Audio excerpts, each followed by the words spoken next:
Hey everyone, and welcome back to Decoding AI, a Conversation. I'm Chanita, your host from Dr. IT Solutions, and I'm here once again with the brilliant Professor Duncan. Professor, welcome back. It's great to be back, Chanita. I'm really excited for today's chat. Last time you told us this incredible story about how AI went through its own growing pains. We learned about the AI winter, when progress stalled and funding dried up because the early promises were just too big for the technology of the day. That's right. The first approach of trying to write a rule for everything was just too brittle, too inflexible. Exactly. And the big breakthrough you told us about was machine learning, this game-changing idea of teaching computers to learn from examples, not from a giant pre-written rule book. The idea that AI had to learn how to learn. So that leaves us with a big question.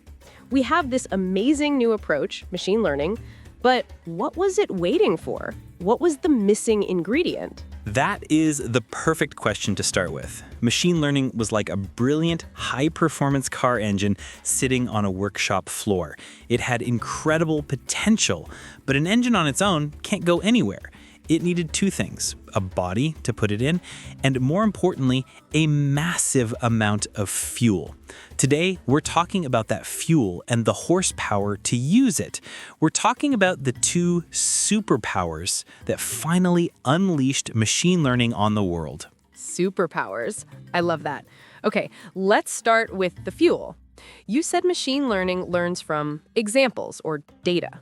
I'm guessing in the 80s and early 90s, there just wasn't that much data lying around? Precisely. Data was scarce and expensive to collect. Researchers had small, carefully curated data sets. Think of a chef who wants to learn to cook every dish in the world, but they only have access to a tiny corner store with a few basic ingredients. They can learn to make a decent sandwich, but that's about it. That was machine learning for a long time, a brilliant chef with a very limited pantry. So what changed? What opened up the pantry? One of the biggest inventions in human history, the internet.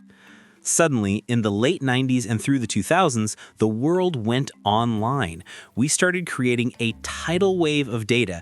Every time someone wrote a blog post, uploaded a photo, wrote a review, or just clicked on a link, they were creating a new piece of data.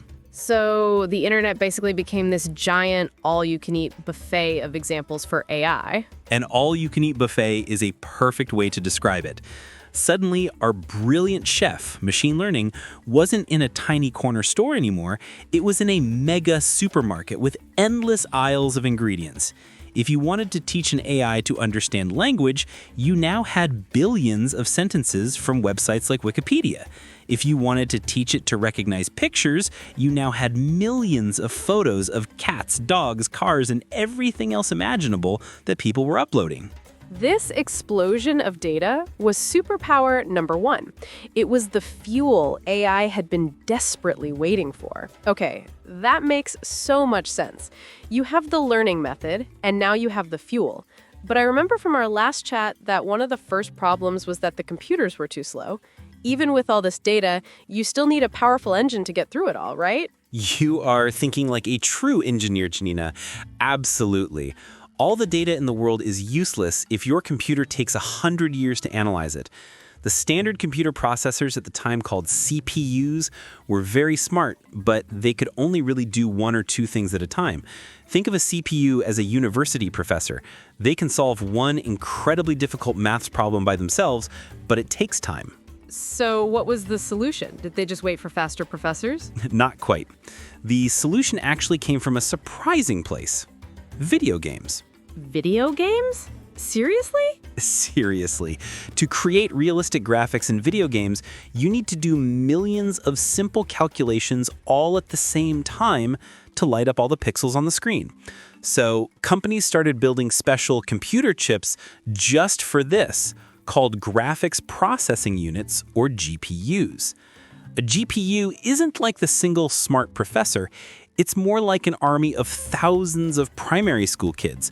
You wouldn't ask one of them to solve a complex problem, but you could ask them all to each do one simple addition problem at the exact same time.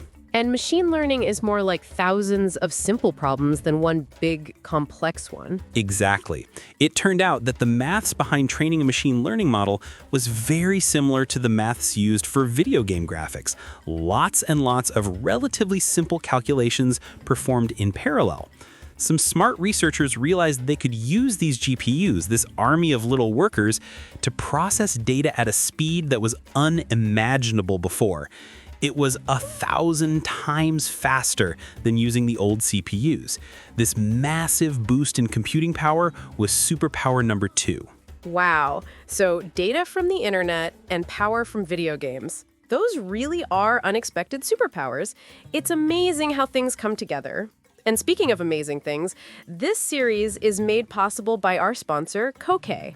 Kokae is a fantastic mobile app that helps you find live comedy and music events happening all across South Africa. It's the perfect way to get out and experience something fun.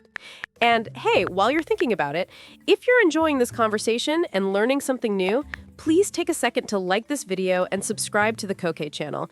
It really helps us bring you more episodes like this.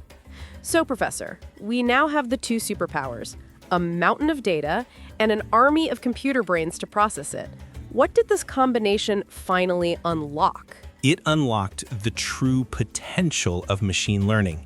It meant that researchers could now build much bigger, more complex models and train them on those massive internet datasets.